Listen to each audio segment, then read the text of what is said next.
байгаа намын хувьд тохиолдсон одоо энэ хямралтай байдал нь иргэдийн төсвийг батлах үйл явцад бас сөрөөр нөлөөлсөн гэдгийг бид нар бүгдээрээ мэдж байгаа. Тухайн одоо намынхан жишээлбэл наазах нь одоо хоёр талтай гарчдаг ч юм уу те цаг хугацаанд төсвийг яг шатараалтай хилцэх явц болоогүй. Тийм учраас сүүлийн одоо хилцүүлгүүд бол нэлээд одоо хугацаагүй яаруу давчуу болсон. За нэг тэгэхээр энэ бол хэвийн одоо төсөв батлах үйл явц байсан гэдэгт бол хинч санал нэгдэхгүй бах. За хоёрдугаарт нь болохоор нэгэнт одоо ийм богино цаг хугацааны давчуу байдалд нөгөө талдаа манай багш нар, эмч нар, хөгжлийн бэрхшээлтэй иргэд маань, ахмадууд маань цалингаа тэтгэмжээ тэтгэрээ нэмэгдүүлэхийг хүссэн. Тухайн одоо албан агчдын заримынх нь хувьд бол цалин өсгөөр гэхдээ маш бага хувийн хэмжээгээр өсгөр орсон байсан.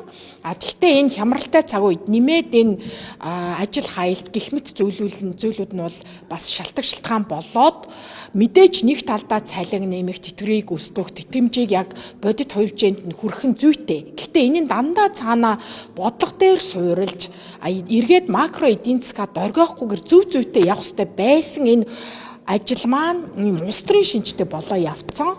Тэгэд нөгөө утгаараа иргэдийнхаа энэ хүсэж байгаа зүйлийг одоо шаардлагыг авахгүй бол энэ хямралтай байдлаас илүү гүнзгийрэх бах, илүү сөрөг тал руугаа явах бах гэж харсан бах. Ингээд аль болохоор нийгэмд үүссэн энэ эрэлт хэрэгцээнүүдийг хангахын төлөө зорьцсон. Тэгэхээр 3 дугаарт хэлэх гэсэн зүйл юу вэ гэхээр бид нар энэ төсвийн реформыг цаг хугацаадаар маш сайн хийх хэрэгтэй яалтчгүй. Яад гэвэл нэг талдаа нэг зардлыг өсгөх болонгод нөгөө талдаа их үүсрэг хэрэгтэй штэ. Тэр их үүсрэг яаж хэрхэн бий болох вэ? Энэ удаад бол бид нар өмнө нь төсвөлдсөн анхны төсвийн тухай хуулийн төсөлд орж ирсэн байсан урсгал зардлуудаа танах мөн хөрөнгө оруулалтын зарим хэсгийг бол болиулах те энэ байдлаар бол шийдэж байгаа. Гэхдээ бодит байдал дээр энэ өөрчлөлт орсон ороогүй эдийн засагт одоо жишээлбэл нүүрсний экспортыг яг чадна л гэж байгаа л да. Гэхдээ яг бодит байдал дээр нүүрсний эрэлт хэрэгцээ хятад талдаа тийм байж чадах уу?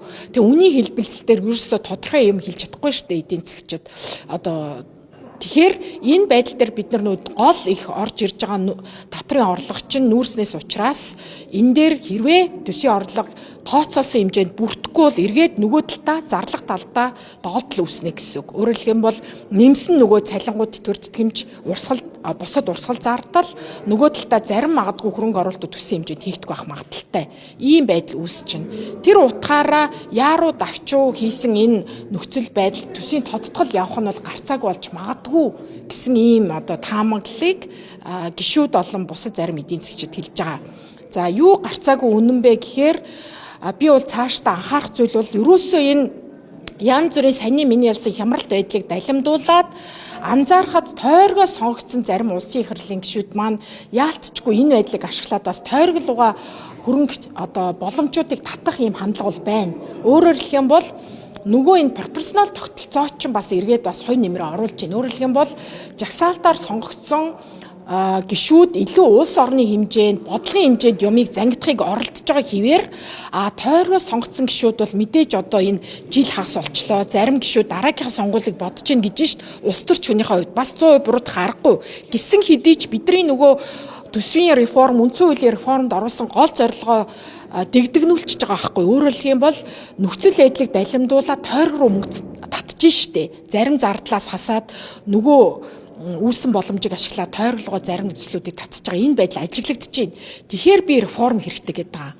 Төсвийн реформ нэг зүйл ангиас нөгөө зүйл анги руу төсөв одоо урсаж болдог учраас энийг далимдуулаад нэг төлөвлөсөн юм хасаад нөгөөг оруулчих шít. Тэгээ магадгүй одоо төсвийн ажлын хэсэгт орсон хүмүүс илүү давуу эрхтэй ч гэдэг юм. Ийм зүй тогтоол биеийн хуулинд орох ёстой зүйлүүд нэлээд байгаад байгаа учраас энийг цаас цааш